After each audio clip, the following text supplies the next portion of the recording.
Inilatag ni Acting PNP Chief Police Lieutenant General Jose Melencio Nartates Jr.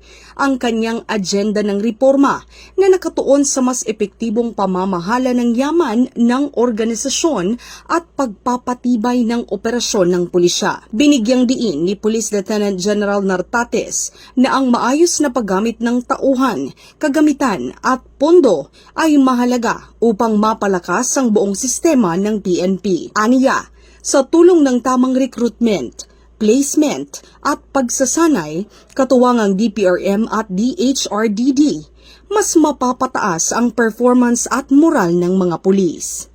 Kabilang sa mga prioridad niya ang pagpapabuti ng sistema sa lohistika at pananalapi upang matiyak ang epesyente, tapat at makataong serbisyo.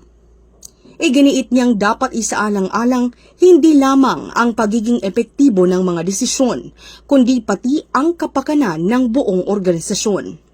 Bahagi rin ng kanyang agenda ang pagpapatupad ng Enhanced Managing Police Operations or EMPO, na layong pigilan ang krimen, palakasin ang investigasyon at tiyaking ang mga lumalabag sa batas ay napapanagot.